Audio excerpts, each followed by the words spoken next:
حافظ قرآن لڑکی جب مر گئی تو جو عورت بھی اسے غسل دینے آتی تو وہ میت کو دیکھ کر بھاگ جاتی۔ جب کسی نے غسل نہ دیا تو باپ خود بیٹی کو غسل دینے لگا تو باپ کے قدموں تلے سے زمین نکل گئی۔ جب لڑکی کے میری والدہ کی برسی تھی، میں فاتح خوانی کے لیے ان کی قبر پر کھڑا تھا۔ میری آنکھیں نم تھیں اور دل بہت ہی زیادہ اداس تھا۔ مجھے اپنی والدہ سے بہت محبت تھی، ان کی بدولت میں آج اس مقام پر تھا کہ لوگ مجھے حافظ سعید کے نام سے پہچانتے تھے اور میری بہت ہی زیادہ عزت کرتے تھے۔ اب بھی میں اپنی والدہ کی قبر پر تلاوت قرآن پاک کرنے میں مصروف تھا کہ جبھی کسی کی ہچکیوں کی آواز نے مجھے ٹھہرنے پر مجبور کر دیا۔ میں نے پلٹ کر دیکھا تو 2 قبریں چھوڑ کر تیسری قبر پر ایک بزرگ بیٹھے تھے جو سسک سسک کر رو رہے تھے۔ پہلی ہی نظر میں انہیں دیکھ کر مجھے ایسا لگا جیسے میں انہیں پہچانتا ہوں یا میں نے پہلے بھی انہیں کہیں دیکھا ہے۔ میں نے غور کرنے کی کوشش کی تو واقعی وہ چہرہ بہت ہی جانا پہچانا تھا۔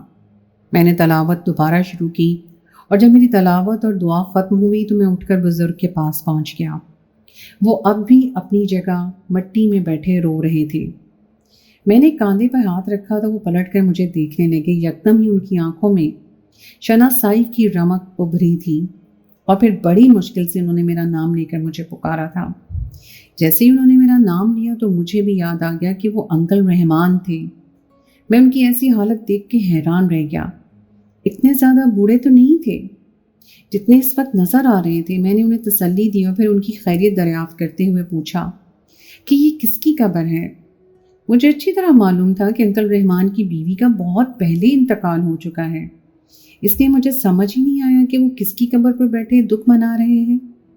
اور پھر انکل رحمان کی اگلی بات نے میرے ہوش اڑا دیے جب انہوں نے بتایا کہ یہ ماریا کی قبر ہے۔ ماریا کی قبر؟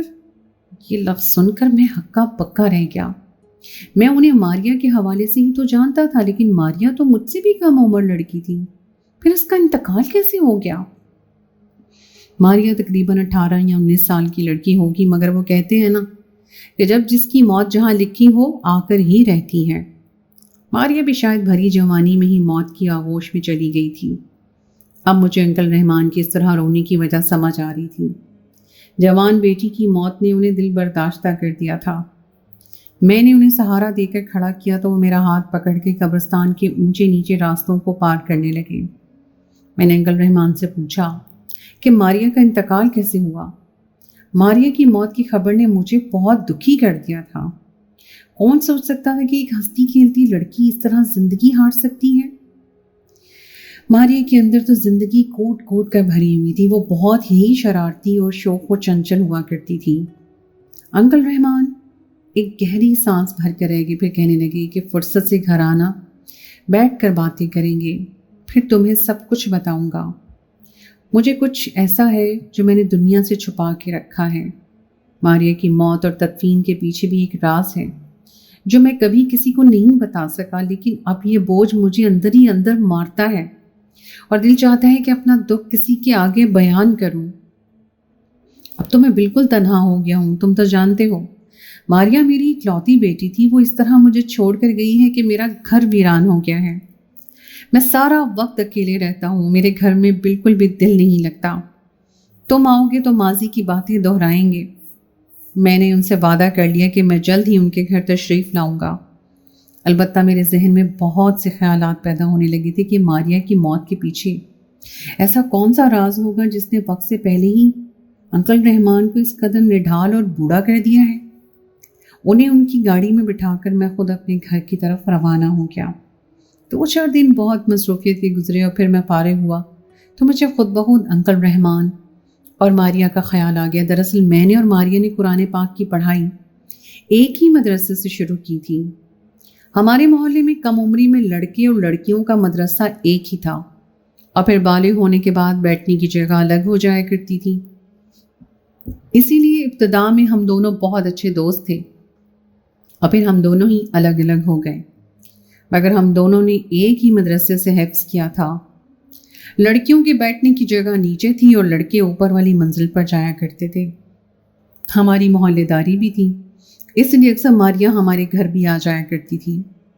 اس کی میری چھوٹی بہن سے کافی دوستی تھی، وہ دونوں ہم عمر تھے، مدرسے میں بھی ساتھ ہی بیٹھتے تھے اور اسی نسبت سے میں انکل رحمان کو بھی پہچانتا تھا۔ میری بہن اکثر مجھے یہ کہہ کے چھیڑتی تھی کہ بڑے ہونے کے بعد وہ ماریا کو میری دلہن بنائے گی۔ یہ سن کر میں فوراً انکار کر دیتا کیونکہ ماریا کی شرارتوں سے تو سبھی بہت تنگ تھے، لیکن ماریا اس قدر اچانک اس دنیا سے چلی جائے گی یہ میں سوچ بھی نہیں سکتا تھا۔ ہم لوگوں نے کافی عرصہ پہلے پرانا محلہ چھوڑ دیا تھا، نئی جگہ شفٹ ہوئے تو میری بہن کا بھی ماریا سے تعلق ختم ہو گیا، اس لیے اس کی موت کی خبر بھی شاید ہمیں نہ مل سکی۔ جیسے ہی مجھے انکل رحمان یاد آئے میں نے فوراً ہی اپنی بہن کو فون کر کے ماریت کی موت کی خبر سنائی تو وہ شادی ہو کر دوسرے شہر گئی تھی، اور یہ خبر سنتے ہی وہ خود بھی ہکا پکا رہ گئی۔ کتنی دیر اسے یقین ہی نہیں آیا، پھر وہ کہنے لگی بھائی آپ اس کے گھر ضرور جائیے گا، انکل رحمان کا تو ماریا کے سوا کوئی بھی نہیں تھا، پتہ نہیں ان پر کیا گزر رہی ہوگی۔ میں نے اپنی بہن سے کہا کہ میں شام کو ہی ان کی طرف جاؤں گا۔ میں نے جلدی اپنے کام نپٹائے اور پرانے محلے کی طرف روانہ ہو گیا۔ محلے میں داخل ہی ہوا تھا کہ کچھ پرانے لوگ مجھے نظر آنے لگے۔ میں سلام دعا کر کے رکا، ہر کوئی مجھے اب بھی پہچانتا تھا، سبھی میرا حال چال پوچھنے لگے۔ میرا بچپن کا دوست فرید بھی مجھے پہچان کر میرے پاس چلا آیا، اس سے مل کر مجھے بڑی خوشی ہوئی۔ وہ کہنے لگا سالوں بعد آج تم اس محلے میں آئے ہو، تمہیں تو یہاں سے جانے کے بعد ہماری یاد ہی نہیں آئی۔ جب میں نے اسے بتایا کہ میں یہاں انکل رحمان کے گھر جانے کے لیے آیا ہوں تو اس کے چہرے کا رنگ بدل گیا۔ وہ آہستگی سے میرے قریب اور کہنے لگا یہ اتنے سالوں بعد تجھے انکل رحمان کا خیال کیسے آ گیا؟ کہیں تو بھی تو ماریا کے بارے میں جاننے کے لیے نہیں آیا؟ اس کی بات سن کر میں اچھل پڑا اور کہا کہ کیا کہنا چاہتے ہو؟ وہ دھیرے سے مسکرایا اور کہنے لگا یہاں تو پورا محلہ ہی ماریا کے بارے میں باتیں کرتا ہے، کوئی بھی نہیں جانتا کہ ماریا کی اچانک موت کیسے ہو گئی۔ سنا ہے اس کو کوئی غسل دینے کو بھی تیار نہیں تھا، کئی غسل والی عورتوں نے صاف انکار کر دیا تھا، اس لیے مجھے لگا کہیں تو بھی تو یہی پوچھنے کے لیے نہیں آیا کہ اس کے ساتھ کیا ہوا تھا۔ فرید کی باتیں مجھے سمجھ تو نہیں آئی تھی، لیکن ایک مرحوم لڑکی کے بارے میں اس طرح کی بات کرنا کچھ مناسب نہیں تھا، اس لیے میں نے انکار میں سر ہلایا اور کہا کہ نہیں، مجھے ماریا کی موت کے بارے میں کچھ علم نہیں ہے، میں تو بس انکل رحمان سے ملنے کے لیے آیا تھا۔ میں نے ساری بات گول مول کر دی تھی اور اپنے دوست سے اجازت لے کے انکل رحمان کے گھر پہنچ گیا۔ مجھے لگا تھا کہ فرید جھوٹ بول رہا ہوگا یا پھر بات کو بڑھا چڑھا کر پیش کر رہا ہوگا، آج کل مرنے والے کے پیچھے اسی طرح کی باتیں ہونے لگی ہیں۔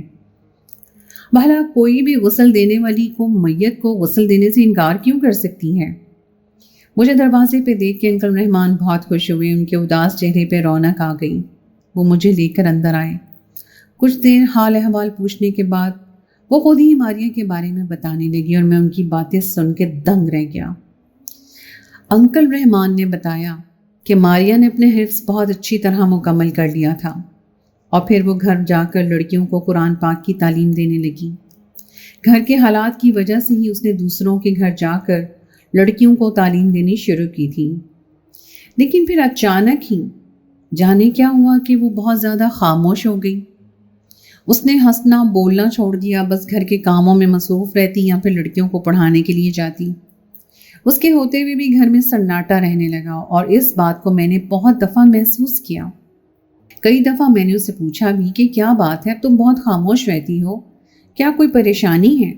لیکن وہ ہنس کر ٹال دیتی، کہتی کچھ نہیں ہوا، کوئی پریشانی نہیں ہے۔ اس کے سر پہ ماں کا سایہ نہیں تھا اور باپ ہونے کی وجہ سے میں ہر بات کھل کر بھی نہیں پوچھ سکتا تھا، اس لیے میں سمجھ نہیں پایا کہ کیا پریشانی تھی۔ اس بات کو کچھ ہی دن گزرے تھے کہ ایک روز میرے پاس عابد صاحب کا فون آیا، جن کی بیٹی کو ماریا قرآن پاک کی تعلیم دینے کے لیے جاتی تھی۔ وہ کہنے لگی کہ کئی دن ہو گئے ہیں ماریا ہمارے گھر نہیں آئی ہے، سب خیریت تو ہے؟ میری بچی کی تعلیم کا بہت زیادہ حرج ہو رہا ہے۔ ان کی بات سن کے میں بہت حیران رہ گیا، کیونکہ جہاں تک مجھے معلوم تھا ماریا تو روز ہی بچیوں کو پڑھانے کے لیے پابندی سے ان کے گھر جاتی تھی۔ میں نے عابد صاحب سے تو کچھ نہیں کہا، لیکن جب دفتر سے گھر لوٹا تو ماریا گھر پہ ہی موجود تھی اور مجھے دیکھتے ہی وہ چائے بنا کر میرے پاس آ گئی۔ میں نے اپنی نظریں اس کے چہرے پہ جمائی تو وہ مجھ سے نظریں چرا گئی، جیسے کچھ چھپانے کی کوشش کر رہی ہو۔ میں نے باتوں باتوں میں اس سے پوچھا کہ بچوں کی پڑھائی کیسی چل رہی ہے، وہ پابندی سے سب کے گھر جاتی ہیں یا نہیں؟ ماریا نے مجھ سے جھوٹ کہا اور کہنے لگی کہ وہ پابندی سے سب بچوں کو پڑھانے کے لیے جاتی ہے، اور یہ سن کر میں چونک اٹھا اور میں نے پھر باتوں باتوں میں عابد صاحب کی بیٹی کا بھی پوچھا۔ تب بھی اس نے یہی کہا کہ وہ اسے بھی روزانہ پڑھانے جاتی ہے۔ مجھے اس بات کی ہرگز بھی توقع نہیں تھی کہ میری بیٹی کبھی مجھ سے جھوٹ کہے گی۔ اس بات نے مجھے بہت زیادہ پریشان کر دیا کہ ماریا نے مجھ سے جھوٹ کیوں کہا ہے، جبکہ میں جان گیا تھا کہ وہ عابد صاحب کے گھر نہیں جا رہی ہے۔ میں چاہتا تو اس سے صاف لفظوں میں پوچھ سکتا تھا کہ وہ جھوٹ کیوں کہہ رہی ہے، مگر میں اسے شرمندہ نہیں کرنا چاہتا تھا اور نہ ہی کوئی ایسی بات کرنا چاہتا تھا جس سے ہم دونوں باپ بیٹی کے درمیان دوریاں پیدا ہوں۔ اس کی ماں کا بہت سال پہلے انتقال ہو گیا تھا اور میں نے ہی اس کی زندگی میں ماں کی کمی کو پورا کرنے کی کوشش کی تھی۔ میں نہیں چاہتا تھا کہ اب عمر کے اس حصے میں آ کر وہ اپنی ماں کی کمی کو محسوس کرے یا پھر اس کا اور میرا رشتہ خراب ہو۔ ویسے بھی ماریا کے سوا میرا کوئی نہیں تھا، اس لیے میں نے وقتی طور پہ خاموشی اختیار کر لی، لیکن کہیں نہ کہیں میں تجسس اور پریشانی میں مبتلا ہو گیا تھا کہ آخر ماریا کو جھوٹ بولنے کی ضرورت کیوں پیش آئی جو غیر معمولی تھی۔ میں نے ماریا پر نظر رکھنی شروع کر دی، لیکن مجھے کوئی بھی ایسی بات اس میں نظر نہیں آئی۔ وہ گھر کے سارے کام کاج بھی وقت پر کرتی اور بچیوں کو پڑھانے کے لیے بھی جاتی۔ میں نے ایک دن اس کا پیچھا کیا تو میرے قدموں تلے سے زمین نکل گئی۔ ماریا محلے کے کسی بھی گھر میں نہیں گئی، بلکہ اس نے محلے کی حدود کو پار کر لیا تھا۔ میں نے ماریا کو کبھی بھی دور جانے کی اجازت نہیں دی تھی، وہ ہمیشہ محلے کے گھروں تک ہی تعلیم دیتی آئی تھی، پھر اس وقت وہ کہاں جا رہی تھی؟ اس سوچ نے مجھے پریشان کر دیا تھا۔ میں دھیرے دھیرے اس کا پیچھا کرنے لگا، پھر میں نے دیکھا کہ کافی دور وہ ایک بڑے سے گھر میں داخل ہو گئی۔ میں باہر ہی رک کر اس کا انتظار کرنے لگا۔ گھنٹے پر گھنٹہ گزرتا گیا اور پھر تقریباً 3 گھنٹے کے بعد وہ اس بنگلے سے نکلی اور واپس گھر آ گئی۔ اس کا مطلب تھا کہ وہ محلے کی کسی بھی بچی کو نہیں پڑھا رہی تھی۔ وہ بڑا سا گھر کس کا تھا اور وہ وہاں کیوں گئی تھی؟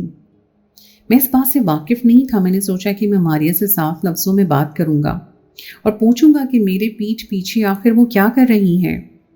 میں ماریا کے پیچھے ہی گھر میں داخل ہوا تو مجھے دیکھ کے وہ چٹپٹا گئی، کہنے لگی بابا آپ اتنی جلدی کیسے آ گئے؟ میں نے ماریا سے کہا کہ تم کہاں گئی تھی؟ پہلے تو وہ کچھ جھجکی، پھر کہنے لگی میں بچیوں کو پڑھانے گئی تھی۔ میں نے سختی سے کہا کہ میں اچھی طرح جانتا ہوں کہ تم محلے سے دور کسی بنگلے پر گئی تھی۔ میری بات سن کر اس کے چہرے کا رنگ زرد پڑ گیا، آنکھوں میں آنسو جھلملانے لگے۔ اس کے آنسو دیکھ کے میں نرم پڑ گیا۔ اسے پوچھا کہ بتاؤ تم وہاں کیوں گئی تھی، وہ کس کا گھر ہے، اور جانے سے پہلے مجھے کیوں نہیں بتایا؟ وہ آہستگی سے کہنے لگی کہ وہ بنگلے کے کچھ بچوں کو سپارہ پڑھاتی ہیں، جس سے اسے بہت اچھے سے پیسے مل جاتے ہیں۔ ایک ہی جگہ کام کرنے سے اسے زیادہ پریشانی بھی نہیں ہوتی۔ وہ کہنے لگی اگر میں آپ کو بتاتی تو آپ انکار کر دیتے، آپ نے مجھے کبھی محلے سے دور جانے کی اجازت ہی نہیں دی، اس لیے میں نے یہ بات آپ کو نہیں بتائی۔ ماریا کی بات سن کر میں ناراض ہوا اور کہا کہ آئندہ مجھے بنا بتائے کوئی کام مت کرنا۔ میری بات سن کر وہ میرے گلے سے لگ گئی۔ پھر اس دن کے بعد سے میں نے دوبارہ ماریا پر زیادہ روک ٹوک نہیں کی، اس کے بنگلے پر جانے پر بھی اعتراض نہیں کیا۔ میں اسے اتنی آزادی دینا چاہتا تھا تاکہ وہ اپنے آپ کو قید محسوس نہ کرے یا پھر اسے ماں کی کمی کا احساس نہ ہو، مگر شاید یہی میری سب سے بڑی غلطی تھی کہ میں نے آنکھیں بند کر کے اپنی بیٹی کی ہر بات پر اعتبار کیا تھا۔ کچھ دن ہی گزرے تھے کہ ماریا کی طبیعت بہت زیادہ خراب ہو گئی۔ وہ بخار میں تپنے لگی اور بستر پہ پڑ گئی۔ ایسی حالت میں بھی بچوں کو پڑھانے جانے کی ضد کرتی تھی۔ میں نے بہت مشکل سے اسے گھر میں روک کے رکھا تھا۔ اس کی حالت دن بدن خراب ہونے لگی تھی اور پھر ایک دن اچانک ہی اسے بخار میں جھٹکے لگنے لگے اور دیکھتے ہی دیکھتے میری آنکھوں کے سامنے وہ دم توڑ گئی۔ اس کی موت نے مجھے ہلا کر رکھ دیا تھا۔ میں نے ڈاکٹر کو فون کر کے بلایا تو ڈاکٹر نے کہا کہ بخار دماغ پر چڑھ گیا تھا، اس لیے جھٹکے لگنے سے ماریا کی موت واقع ہوئی ہے۔ میرے لیے تو یہ صدمہ بہت تھا۔ بیوی کے بعد بیٹی بھی میرے جینے کا واحد سہارا تھی اور اب وہ بھی چلی گئی تھی۔ مجھے لگ رہا تھا جیسے مجھ پر قیامت گزر گئی ہو، لیکن اس کے بعد مجھے اتنا بڑا صدمہ ملا کہ میں بیان نہیں کر سکتا۔ آہستہ آہستہ محلے والوں کو ماریا کے انتقال کی خبر پہنچی تو سبھی لوگ ہمارے گھر میں جمع ہونے لگے۔ میں نے کچھ محلے کی خواتین سے کہہ کر اسے غسل دینے والی عورت کا انتظام کیا، اور پھر جب غسل دینے والی عورت آئی اور اس نے ماریا کو غسل دینا شروع کیا تو نہ جانے کیا ہوا کہ کچھ ہی دیر کے بعد وہ میرے پاس آئی اور کہنے لگی کہ وہ ماریا کو غسل نہیں دے سکتی۔ اس نے میرے آگے ہاتھ جوڑے اور واپس چلی گئی۔ مجھے سمجھ ہی نہیں آیا کہ وہ ایسی بات کیوں کر رہی ہے۔ میں نے دوسری عورت کا انتظام کروایا۔ محلے کی 1-2 بزرگ خواتین بھی اس کے ساتھ شریک ہوئی اور ماریا کو غسل دینے لگی، لیکن پھر اس نے بھی انکار کر دیا اور وہ بھی واپس چلی گئی۔ محلے کی خواتین بھی سر جھکائے وہاں سے نکل گئیں۔ میرے پوچھنے پر بھی کسی نے کچھ نہیں کہا اور لوگوں میں چیمگوئیاں شروع ہو گئیں۔ ہر کوئی جاننا چاہتا تھا کہ کوئی ماریا کو غسل کیوں نہیں دے رہا، اور پھر نہ جانے آہستہ آہستہ لوگوں میں کیا بات پھیلی کہ میرا گھر خالی ہو گیا۔ مجھے کچھ سمجھ ہی نہیں آ رہا تھا کہ سب کیا ہو رہا ہے۔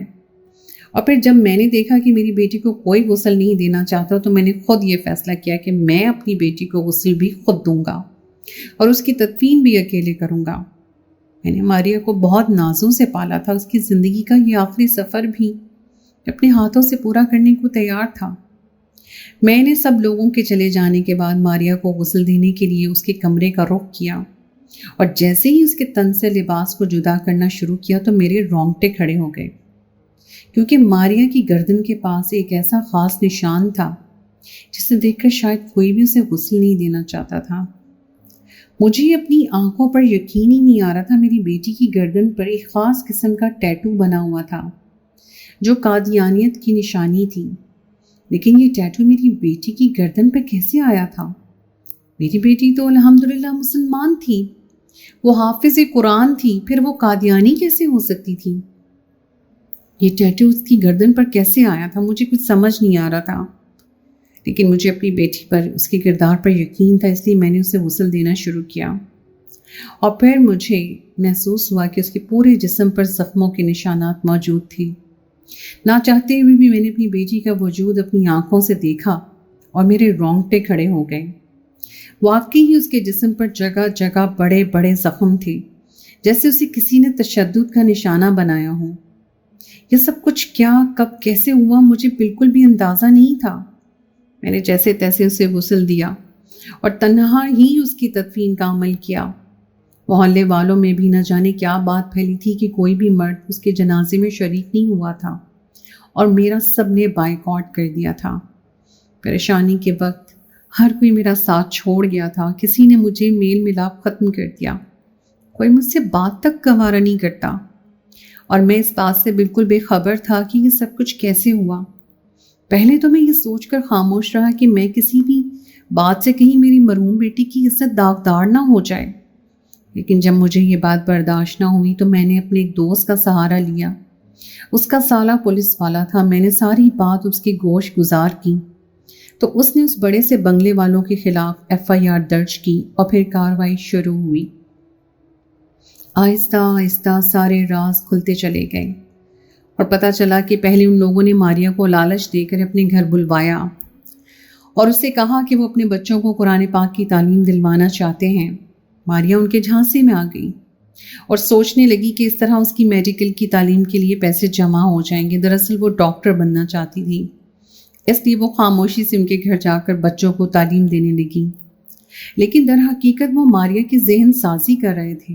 اور پھر جب کچھ عرصے میں انہیں یہ اندازہ ہوا کہ ماریا حافظ قرآن ہے اور وہ اسے اپنے عقیدے پر نہیں چلا سکتے، تو ایک دن ان کے بیٹے نے ماریا کے ساتھ بند کمرے میں زیادتی کی اور پھر اسے بلیک میل کیا کہ وہ ان کے عقیدے میں شامل ہو جائے، ورنہ سارے زمانے میں اسے بدنام کر کے اسے رسوا کیا جائے گا۔ بیچاری ماریا جوان لڑکی تھی، وہ بری طرح خوف زدہ ہو گئی تھی، عزت کے ہاتھوں مجبور ہو گئی تھی، اور پھر سب سے بڑھ کر اسے میری طرف سے خوف تھا کہ کہیں اس کی بدنامی میری جان نہ لے لے، اس لیے وہ وہی سب کچھ کرتی گئی جیسا وہ لوگ چاہتے تھے۔ انہوں نے زبردستی اسے مرزائیوں کا کلمہ بھی پڑھایا اور اس کی گردن پر احمدی کا ٹیٹو بھی بنایا۔ وہ بہت ہی زیادہ دل برداشتہ تھی، اسے معلوم تھا کہ وہ غلط راستے پہ چل رہی ہے، اس لیے وہ اندر ہی اندر گھلنے لگی اور شدید بخار میں مبتلا ہو گئی۔ اسی بخار میں قرآن پاک کی تلاوت کرتے اس نے میری گود میں دم توڑا تھا۔ میں یہ بات اچھی طرح جانتا تھا کہ میری بیٹی مسلمان تھی اور اسلام کی حالت میں ہی اس دنیا سے گئی تھی، کیونکہ وہ دل سے قادیانی نہیں ہوئی تھی، اسے جبر کے ساتھ قادیانی بنایا گیا تھا۔ مگر اس بات پر شاید دنیا والے کبھی یقین نہ کرتے، بس اس لیے میں نے پوری طرح خاموشی اختیار کر لی۔ البتہ میری بیٹی کے مجرم جیل کی سلاخوں کے پیچھے جا چکے ہیں۔ یہ کہہ کر انکل رحمان خاموش ہو گئے۔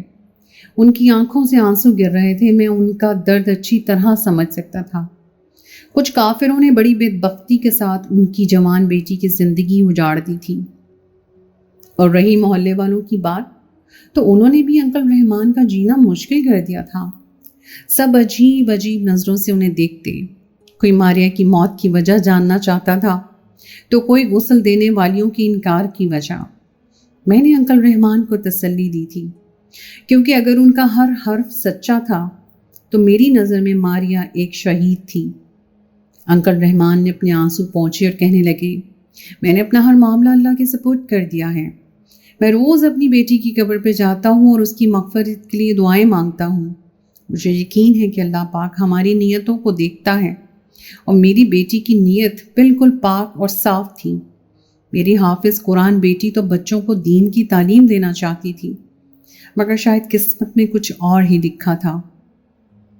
کافی دیر انکل رحمان کے پاس بیٹھ کر میں نے ان سے اجازت لی تھی، اور واپسی کے سارے راستے میں یہی سوچتا رہا تھا کہ کیوں آج کے دور میں مرزئی اتنے طاقتور ہو رہے ہیں، کیوں قادیانی کھلم کھلا ہم لوگوں پر وار کرنے لگے ہیں؟ کیا ہمارا قانون کمزور پڑ چکا ہے؟